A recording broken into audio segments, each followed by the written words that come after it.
Hello everyone, once again welcome to NDCM online class. How are you? I hope all of you are safe and sound with your family. This is Ataur, Rahman, Asif, lecturer of English department, Notre College, Mymensingh.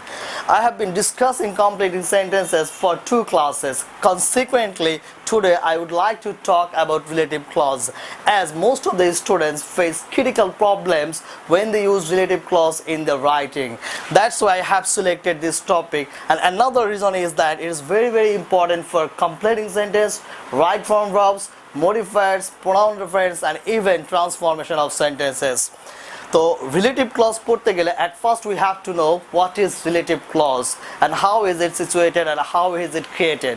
আমাদের প্রথমেই জানতে হবে যে relative clauseটা কাকে বলে এবং relative clauseটা কোথায় বসে এবং কিভাবে relative clauseটা আসলে তৈরি হয়ে থাকে।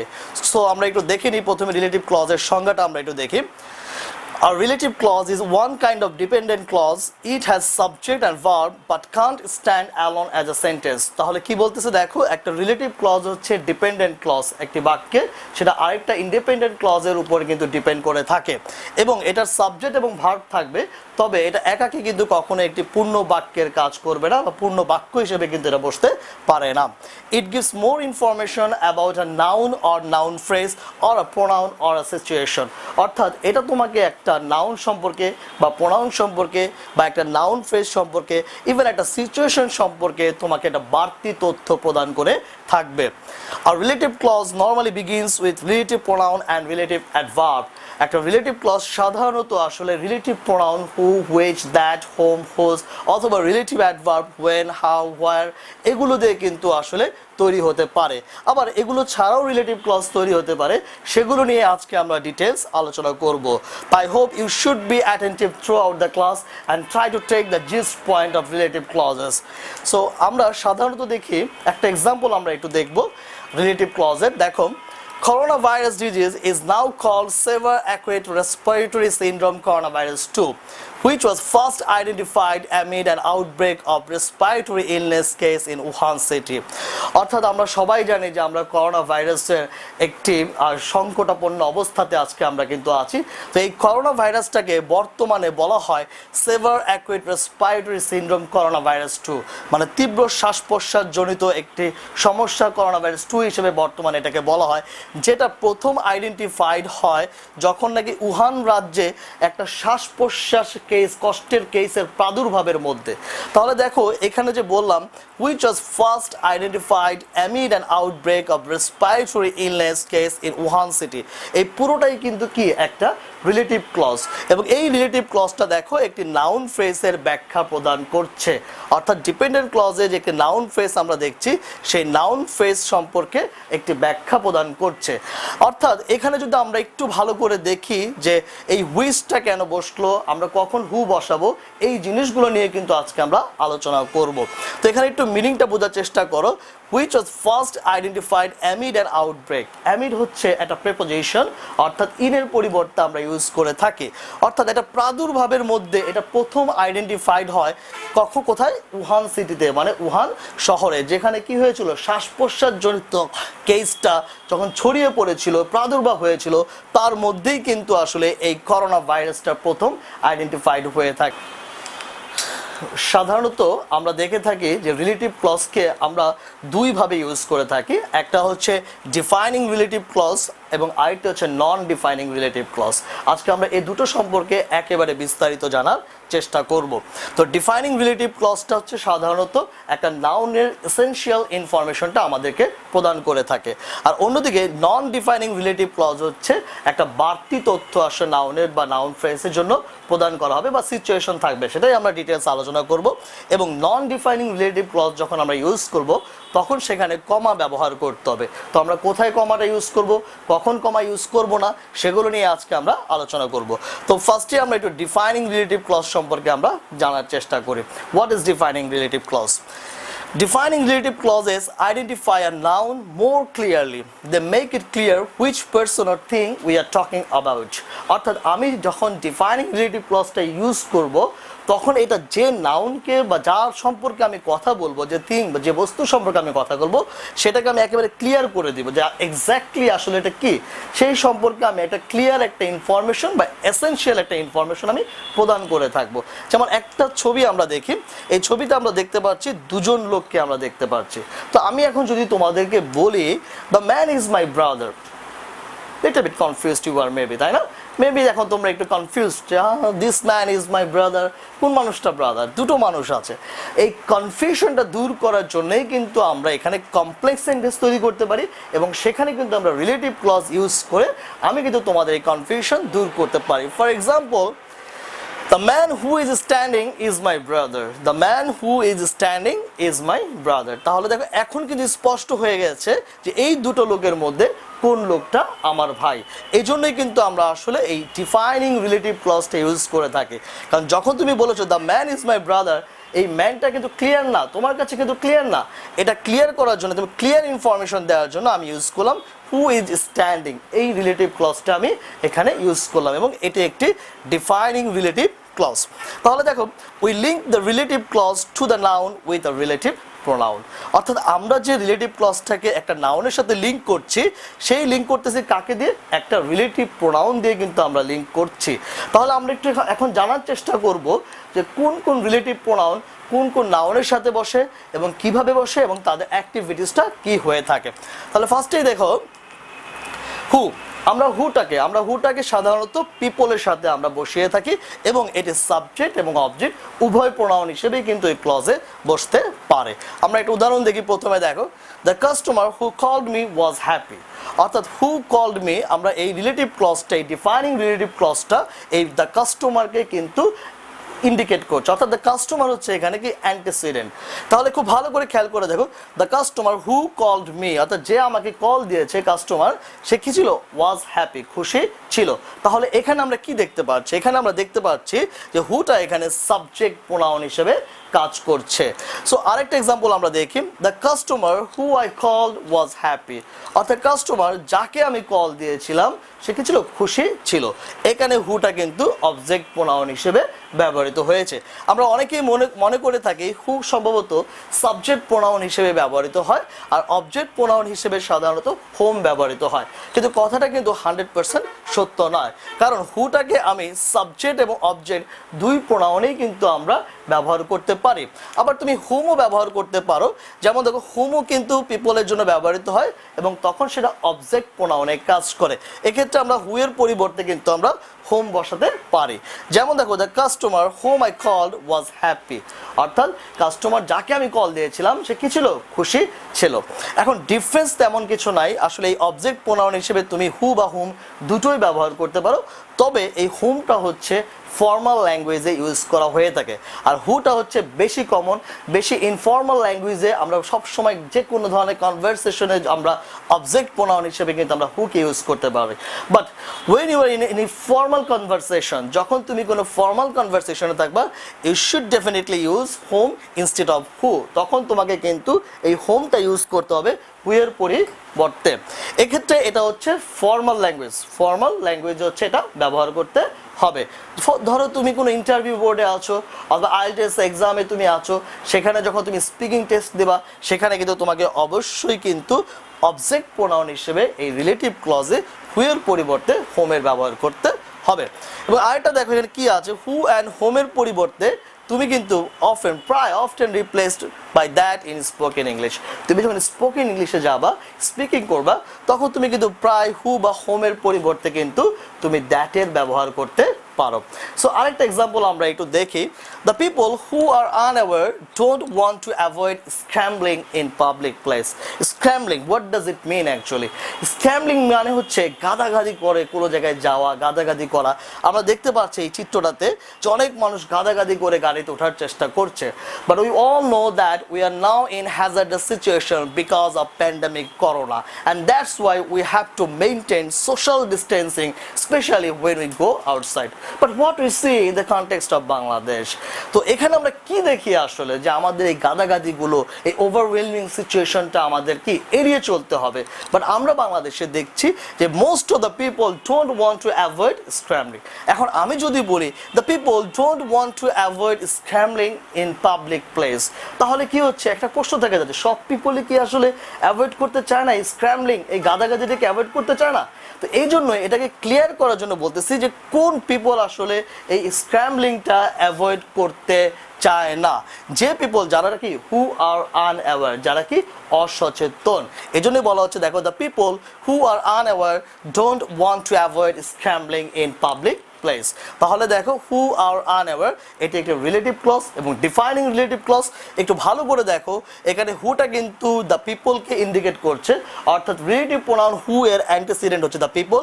এবং আমরা যে ভার্বটা দেখছি এই ভার্বটা কিন্তু হু অনুযায়ী বসেনি, এই ভার্বটা সবসময় তার অ্যান্টিসিডেন্ট অনুযায়ী বসছে এবং দ্য পিপল অনুযায়ী কিন্তু ভার্বটা বসে থাকে। তো আমাদের কমপ্লিটিং সেন্টেন্স বা রাইট ফর্ম ভার্বসের যখন এই প্রশ্নগুলো আসবে আমাকে কিন্তু ভার্ব নির্বাচনের সময় একটু সতর্ক থাকতে হবে। So let's move on to the next topic, which. দেখো হুইচের ব্যবহারটা একটু আমরা দেখি যে রিলেটিভ ক্লজে যখন হুইচ বসবে তখন সেটা থিংস অর অ্যানিমালস মানে ইমপার্সোনাল যে কোনো বিষয়ের সাথেই কিন্তু এই হুইচটা বসে থাকে এবং এই হুইচটা কিন্তু সাবজেক্ট এবং অবজেক্ট প্রোনাউন দুই প্রোনাউন হিসেবেই কিন্তু কাজ করতে পারে। তাহলে একটু আসো আমরা দেখি। প্রথম এক্সাম্পলটা আমরা দেখতে পাচ্ছি it's a book which will interest you, it's a book which will interest you. তাহলে এখানে আমরা দেখতে পাচ্ছি যে এখানে হুইচটা কিন্তু একটি সাবজেক্ট প্রোনাউন হিসেবে কাজ করছে এবং হুইচ উইল ইন্টারেস্ট ইউ একটি ডিফাইনিং রিলেটিভ ক্লজ। কারণ কোন বুকটা আমাকে ইন্টারেস্ট করছে আই ডোন্ট নো, তোমাকে ইন্টারেস্ট করতে পারে, অর্থাৎ তোমাকে ইন্টারেস্ট করবে সেটা কিন্তু আমি জানি না। এই জন্য এটাকে কিন্তু আমি ক্লিয়ার করার জন্য বলছি এটা একটা বই, যে বইটা কি তোমাকে ইন্টারেস্ট করবে। আরেকটা এক্সাম্পল আমরা দেখি, return me the book which I gave you last day. এখানে দেখো হুইচটা কিন্তু অবজেক্ট প্রোনাউন হিসেবে ব্যবহৃত হচ্ছে, অর্থাৎ আমি তাকে কি বলছি কি যে আমাকে বইটা ফেরত দাও যেটা আমি তোমাকে গত দিন দিয়েছিলাম, হুইচ আই গেভ ইউ। অর্থাৎ এখানে হুইচটা কিন্তু অবজেক্ট হিসেবে কাজ করছে। খুব ভালো করে বোঝার চেষ্টা করো কখন সাবজেক্ট হিসেবে কাজ করছে আর কখন অবজেক্ট হিসেবে কাজ করছে। কারণ যখন সাবজেক্ট হিসেবে কাজ করবে তখন সেটাই কিন্তু কাজ করছে। যেমন খেয়াল করে দেখো হুইচ উইল ইন্টারেস্ট ইউ, অর্থাৎ বইটা নিজে, অর্থাৎ সেটাই কিন্তু কি করছে তোমাকে ইন্টারেস্ট দিবে, তোমাকে মজা দিবে। কিন্তু সেকেন্ড এক্সাম্পলে দেখো হুইচ আই গেভ ইউ, এখানে কাজ করছে আমি তোমাকে দিয়েছি, কি দিয়েছি, বইটি, মানে হুইচ এই অবজেক্টটি কিন্তু আমি তোমাকে দিয়েছি বই, এই জন্য এই অবজেক্ট হিসেবে কিন্তু এখানে হুইচ বসেছে। এটা আমাদের খুব ভালো করে বুঝতে হবে কারণ পরবর্তীতে এটা নিয়ে আমাদের আরো কিছু আলোচনা আছে। তো এখানেও একই কথা আমরা একটু বলতে শুনবো, সেটা হচ্ছে which is often replaced by that in spoken English। অর্থাৎ স্পোকেন ইংলিশেও তুমি যখন কথা বলবা স্পোকেন ইংলিশে তুমি which এর পরিবর্তে that এর ব্যবহার করতে পারো। তা দেখো এবার আমরা দ্যাটকে যদি ব্যবহার করতে চাই আমাদের রিটেন ইংলিশে বা আমরা যদি স্পোকেন ইংলিশে, সেক্ষেত্রে দ্যাট কিন্তু সবার সাথেই বসে, সেটা পিপল হোক, থিংস হোক, অ্যানিমালস হোক, সবার সাথেই কিন্তু ডিফাইনিং রিলেটিভ ক্লজে কিন্তু দ্যাট বসে থাকে। আমি বারবার বলছি ডিফাইনিং রিলেটিভ ক্লজে কিন্তু দ্যাটের ব্যবহার করা যাবে, যেখানে দ্যাট সব কিছুর সাথেই কিন্তু বসতে পারবে। কারণ নন ডিফাইনিং রিলেটিভ ক্লজ যখন আমি আলোচনা করব তখন তুমি দেখতে পারবা যে তখন কিন্তু দ্যাটের ব্যবহারটা হচ্ছে না এবং দ্যাট কি সাবজেক্ট এবং অবজেক্ট দুটো প্রোনাউন হিসেবেই কিন্তু দ্যাট বসতে পারে। তাহলে একটা এক্সাম্পল আমরা দেখি, the customer that called me was happy. আমরা এক্সাম্পলটা কিন্তু আগে দেখেছি, আমরা সেখানে দেখেছিলাম the customer who called me was happy. তাহলে আমরা হুর পরিবর্তে আমরা কি ইউজ করলাম, দ্যাট ইউজ করলাম, মানে দ্যাট ইউজ করতে আমরা পারি। এটা একটা সাবজেক্ট প্রোনাউন হিসেবে আসলে কাজ করে। আমরা আরেকটা দেখি যে কখন এটা অবজেক্ট প্রোনাউন হিসেবে কাজ করতে পারে। The customer that I called was happy, মানে দুভাবেই কিন্তু দ্যাটটা কাজ করতে পারে, সাবজেক্ট প্রোনাউনেও কাজ করতে পারে, অবজেক্ট প্রোনাউনেও কাজ করতে পারে এবং দ্যাটটাকে তুমি পিপল, থিংস, অ্যানিমালস যে কারোর সাথেই তুমি বসাতে পারো, যেটা আমরা আগের দুটো স্লাইডে কিন্তু দেখেছি। দ্যাট হু হোমের পরিবর্তেও বসতে পারে, আবার দ্যাট কিন্তু হুইচের পরিবর্তেও বসতে পারো। So let's move to another example. It's a film that scared us. দেখো এই ফিল্ম কি একটা থিং, এটা কিন্তু কোনো মানুষ না, অর্থাৎ ইটস আ ফিল্ম, এটা একটা ফিল্ম যেটা আমাদেরকে স্কেয়ার করে, মানে দ্যাট মেক আস প্যানিক, আমাদেরকে কি করে, ভীত করে তোলে, মানে ভয় পাইয়ে দিয়েছিল আমাদেরকে, দ্যাট মেড আস প্যানিক, আমাদেরকে ভয় পেয়ে দিয়েছিল। ইটস আ ফিল্ম দ্যাট স্কেয়ারড আস, এখানে দ্যাটটা কি সাবজেক্ট প্রোনাউন হিসেবে কাজ করছে। আরেকটা এক্সাম্পল দেখো, the dress that she was wearing was beautiful. অর্থাৎ যে ড্রেসটা সে পরিধান করেছিল, অর্থাৎ শি ওয়াজ ওয়ারিং, শি হচ্ছে এখানে সাবজেক্ট, আর এই দ্যাটটা দেখো একটা অবজেক্ট প্রোনাউন হিসেবে বসেছে এখানে, অর্থাৎ ড্রেস যেটা সে পরিধান করেছিল ওয়াজ বিউটিফুল, সেটা কি ছিল, সুন্দর ছিল।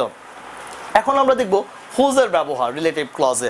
হুজ, পিপল, থিংস দুটোর জন্যই বসে, কিন্তু সেক্ষেত্রে সেটা পসেসিভ হয়ে যাবে। পসেসিভ কি? পসেসিভ হচ্ছে আমরা বলি না যার ছেলে বা তার মেয়ে, এরকম কিছু বলে না যে আমি একটা লোককে চিনি যার ছেলে বুয়েটে পড়ে, যার ছেলে মেডিকেলে পড়ে, অর্থাৎ একটা অধিকার বোঝাচ্ছে, এটাকেই বলা হয় পসেসিভ। তাহলে রিলেটিভ ক্লজে পসেসিভ হিসেবে যদি ইউজ করতে হয় সেক্ষেত্রে আমরা হুজের ব্যবহার করে থাকবো। তাহলে দেখো, I know a man whose daughter lives in New York, অর্থাৎ আমি একটা মানুষকে চিনি যার মেয়ে কোথায় থাকে, নিউ ইয়র্কে বসবাস করে, যার মেয়ে নিউ ইয়র্কে বসবাস করে। That means the man's daughter lives in new York. এটা মানে কি, যে মানুষের ওই লোকটার ডটারটা কি নিউ ইয়র্কে বসবাস করে। সো আরেকটা এক্সাম্পল আমরা দেখতে পারি, Peterson works in a restaurant whose manager is never there, অর্থাৎ কি বলছে, the restaurant's manager is never there, অর্থাৎ পিটারসন যে রেস্টুরেন্টে কাজ করে তার ম্যানেজার কখনোই কি সেখানে থাকে না। এখানেও কিন্তু আমরা পসেসিভের জন্য হুজের ব্যবহার করেছি। আমরা হুজের পরিবর্তে যদি কোনো বস্তু থাকে সেক্ষেত্রে কিন্তু আমরা অব হুইচ ব্যবহার করতে পারি। এটা এক বছর বোর্ড কোশ্চেনে এসেছিল, অব হুইচ দিয়ে।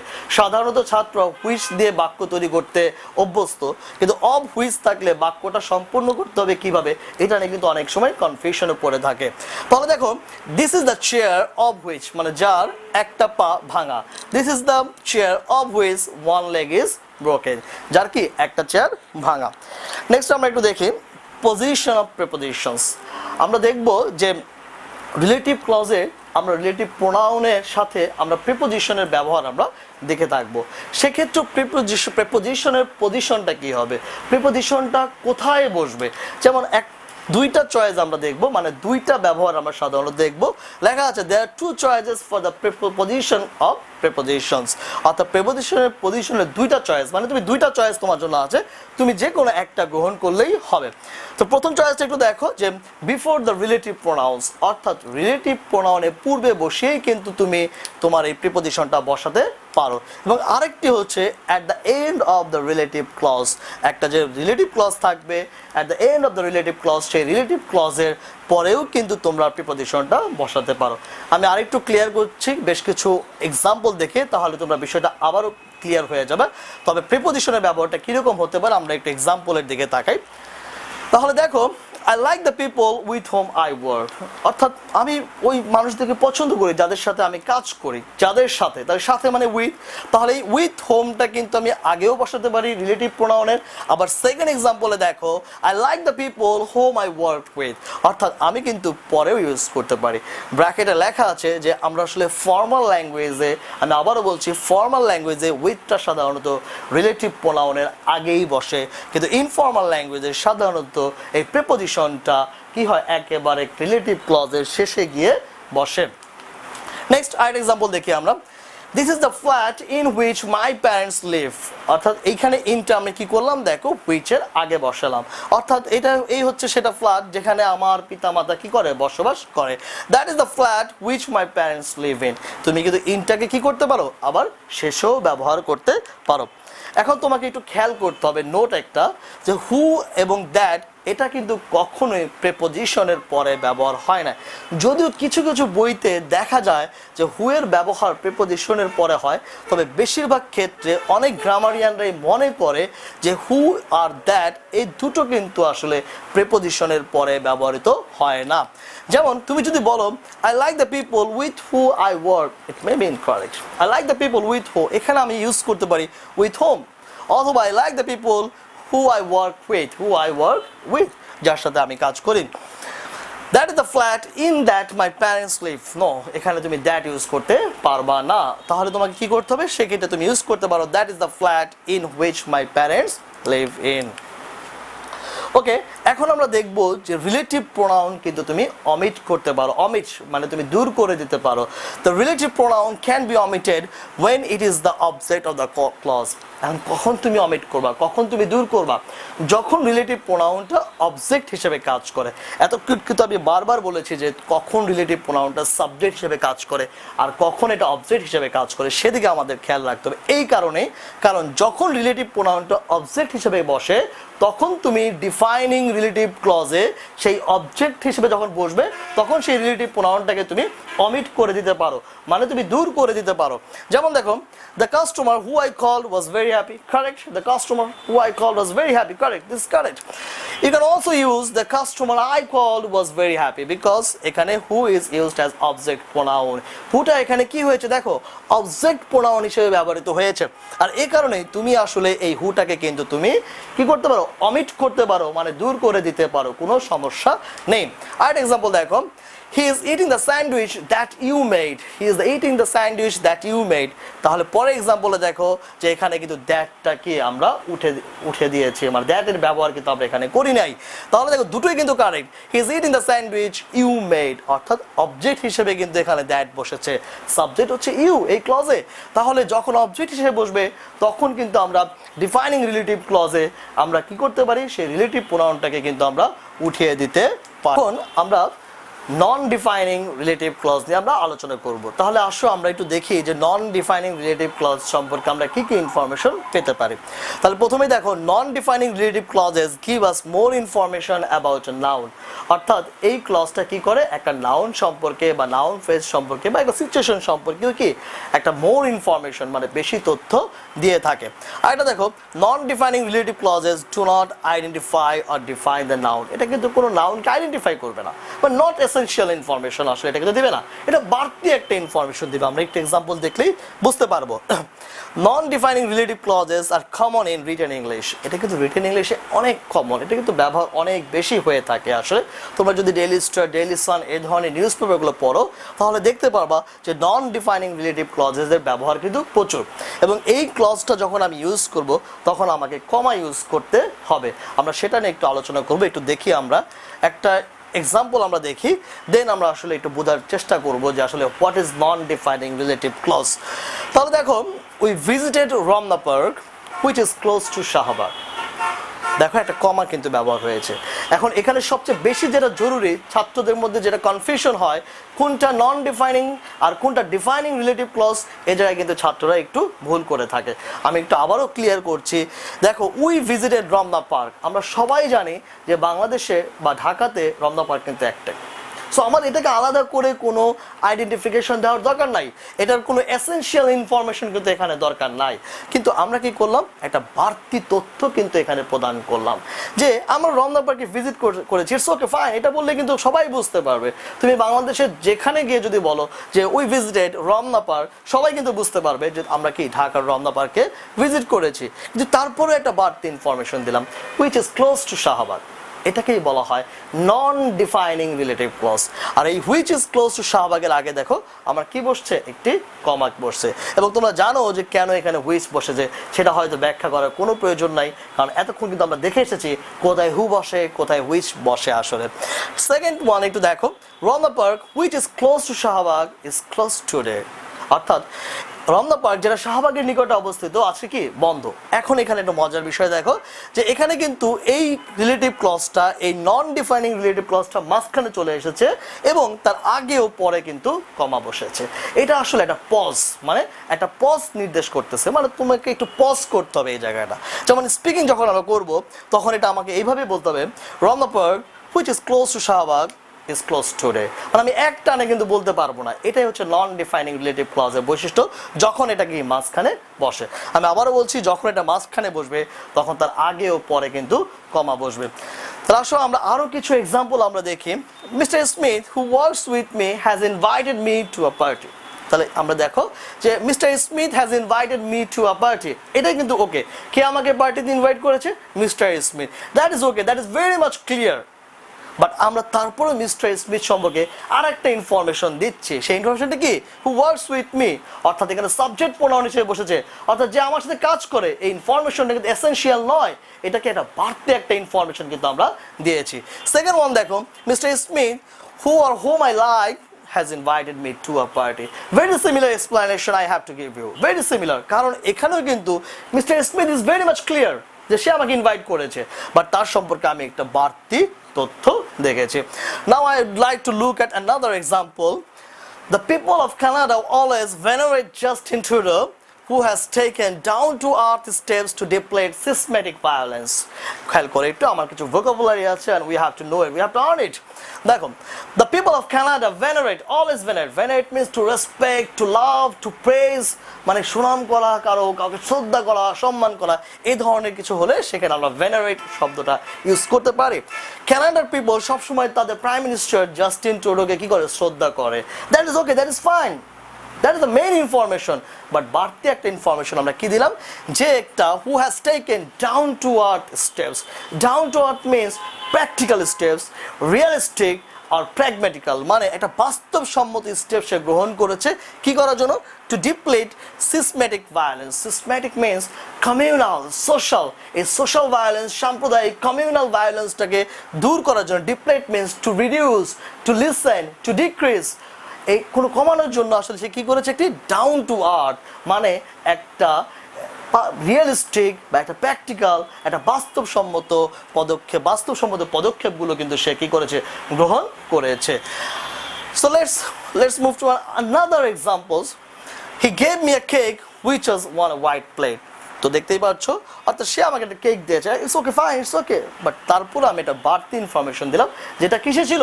সাদা প্লেটের উপরে ছিল। বাট এইটা কিন্তু জরুরি ছিল না, এটা কিন্তু এসেনশিয়াল না, এই জন্য এটাকে বলা হয় non defining relative clause. Next, he gave me a cake which I ate immediately. দেখো, সে আমাকে কেক দিয়েছে, আমি সেটা ইমিডিয়েটলি খেয়েছি, এটা কিন্তু এসেনশিয়াল কোনো ইনফরমেশন নয়, এটা জাস্ট আমি একটা বাড়তি ইনফরমেশন দিচ্ছি। এবং এখানে উইচটা কিন্তু আমরা জানি অবজেক্ট প্রোনাউন হিসেবে ব্যবহৃত হচ্ছে। Mark, whose brother works with me, wants to buy my house. তো মেইন ইনফরমেশন কি? Mark wants to buy my house. It's very much clear. Who wants to buy my house? Very much clear. একেবারে কিন্তু clear হচ্ছে যে কে আমার বাড়িটা ক্রয় করতে চায়। কিন্তু মাঝখানে একটু দেখো, আমি পসেসিভ ইউজ করে আমি তাকে বলছি যে যার ভাই আমার সাথে কাজ করে। Mark, whose brother works with me, wants to buy my house. So এখানে একটু খেয়াল করতে হবে, the relative pronoun of a noun non-defining clause can never be omitted. খুব ইন্টারেস্টিং, তুমি যখন ডিফাইনিং রিলেটিভ ক্লজ ইউজ করেছো, সেখানে কিন্তু অবজেক্ট হিসেবে যখন রিলেটিভ প্রোনাউন বসেছে, সেখানে কিন্তু ওই অবজেক্ট হিসেবে বসার কারণে সেগুলো কিন্তু আমরা অমিট করতে পেরেছি, দূর করতে পেরেছি।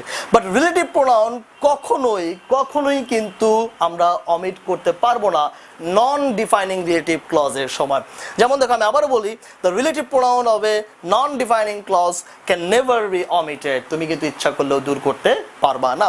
যেমন I gave her a bottle of water which she drank very quickly. অর্থাৎ যেটা সে কি করেছে? খুব কুইকলি খেয়ে ফেলেছে, কুইকলি পান করেছে। এখানে হুইচটা কিন্তু object pronoun, we are very much clear about that, যে এখানে হুইচ একটি অবজেক্ট প্রোনাউন হিসেবে বসেছে। কিন্তু যেহেতু নন ডিফাইনিং এ বসেছে, সেহেতু আমরা এই হুইচটাকে যদি উঠিয়ে দেই তাহলে বাক্যটা কিন্তু ইনকারেক্ট হবে। সেকেন্ড এক্সাম্পলে দেখো, I gave her a bottle of water she drank very quickly. দেখো, যেহেতু এটি নন ডিফাইনিং রিলেটিভ ক্লজ, সেহেতু আমি কিন্তু অবজেক্ট হিসেবে বসলেও এটাকে আমি কি উঠাতে পারবো না। এবার আমরা হুইচের স্পেশাল ইউজ জানবো। একটা হুইচ আমরা তখন দেখলাম যে নাউন বা নাউন ফ্রেজকে ব্যাখ্যা প্রদান করছে রিলেটিভ ক্লজ। এখন আমরা দেখবো we can use which to give more information about a clause. একটা ক্লজ সম্পর্কেও কি হুইচ একটা ইনফরমেশন দিবে, বাড়তি ইনফরমেশন দিবে, অর্থাৎ একটা সিচুয়েশনকে কিন্তু বোঝাচ্ছে। For example, he forgot to give me the cake which was very annoying, very disturbing, boring. মানে সে আমাকে কেক দিতে ভুলে গিয়েছিল। He forgot to give me the cake, যেটা কি ছিল? খুবই বিব্রতকর ছিল। which was very annoying, এটা কিন্তু কোনো নাউনকে, পার্টিকুলার নাউনকে কিন্তু ইন্ডিকেট করছে না, এটা পুরো একটা সিচুয়েশনকে, পুরো ক্লজটাকে কি এটা ইন্ডিকেট করছে। So let's move to another example about this. Mark passed his driving test, which is fantastic. তো এখানে which is fantastic, এই whichটা কিন্তু কোনো পার্টিকুলার কিন্তু কোনো নাউনকে ব্যাখ্যা করছে না, পুরো সিচুয়েশনটাকে ব্যাখ্যা করছে। অর্থাৎ mark past his driving test, এই পুরো সিচুয়েশনটাকে ব্যাখ্যা করছে which is fantastic, যেটা ফ্যান্টাস্টিক। অর্থাৎ তার যে সে যে পাস করেছে, সে যে তার ড্রাইভিং টেস্টে সে সফল হয়েছে, এখানে কিন্তু এই পুরোটাকে কিন্তু বোঝাচ্ছে। খুবই গুরুত্বপূর্ণ একটা ইনফরমেশন এখন আমাদের জানতে হবে।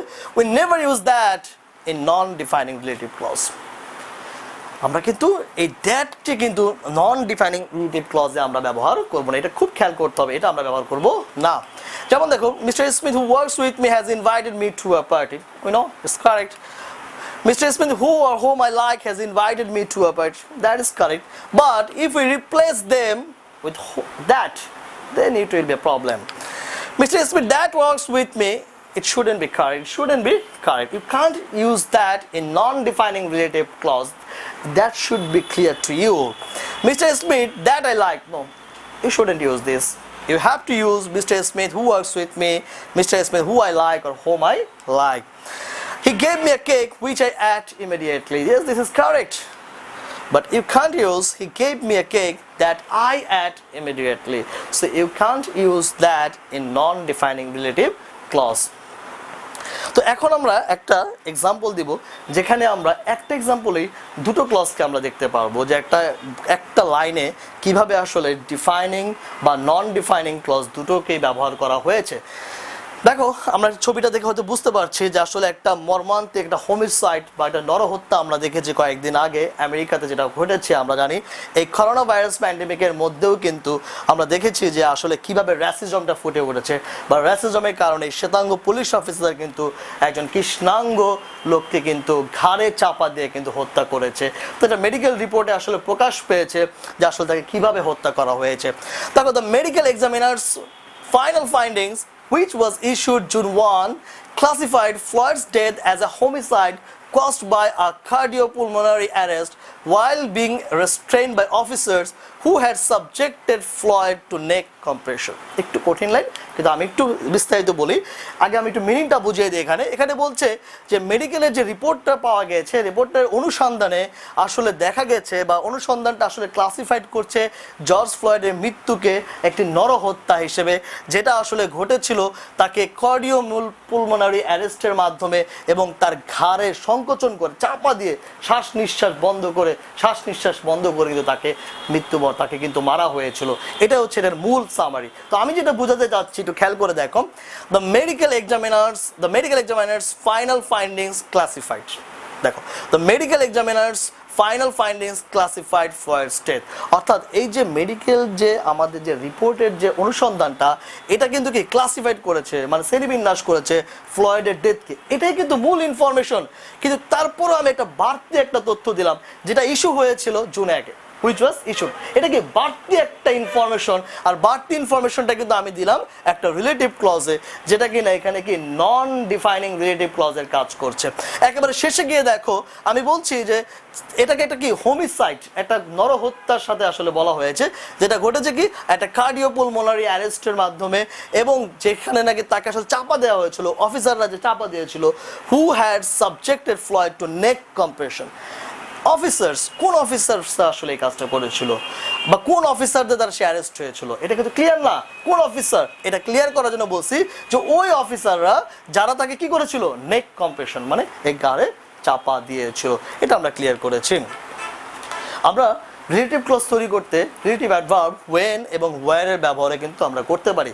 সেক্ষেত্রে একটু খেয়াল করো, ওয়েন টাইমসের সাথে এবং ওয়্যার কি প্লেসের সাথে বসে। আমরা একটু তাড়াতাড়ি দেখি।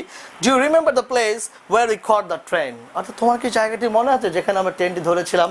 এরপরে দেখি, England won the world cup in 1966, it was the year when my father was born. অর্থাৎ ইংল্যান্ড কি করেছে, 1966 সালে ওয়ার্ল্ড কাপ জয়লাভ করে ফুটবলে আসলে, এবং সেই সময় আমার বাবার কি জন্ম হয়েছিল। আমরা কোয়ান্টিফায়ার এবং নাম্বার ইউজ করতে পারি উইথ রিলেটিভ প্রোনাউন্স। রিলেটিভ প্রোনাউনের সাথে আমরা একটু দেখি ছকটা। আসলে আমরা একেবারে শেষের দিকে চলে এসেছি। Most of which, most of which, most of whom, many of which, many of whom, all of which, lots of which whom, one of which whom, two of which whom, তো এগুলো কিন্তু আমরা ব্যবহার করতে পারি আমরা রিলেটিভ ক্লজে। যে for example দেখো, she has 3 brothers, 2 of whom are in the army। অর্থাৎ বলছে তার কি 3টা ভাই আছে, তার মধ্যে 2জনই কি আমরা দেখছি আর্মিতে আছে। আরেকটা এক্সাম্পল দেখি, I read 3 books last week, one of which I really enjoyed। মানে আমি 3টা বই পড়েছি লাস্ট উইকে, তার মধ্যে একটা আমি খুবই উপভোগ করেছি। There were some good programs on the radio, none of which I listened to। কিন্তু আমি তার কোনোটাই কি আমি শুনি না। So by the way, that's the end of the relative clause. I hope you enjoyed it, and you should practice more and more, and many thanks for watching my video.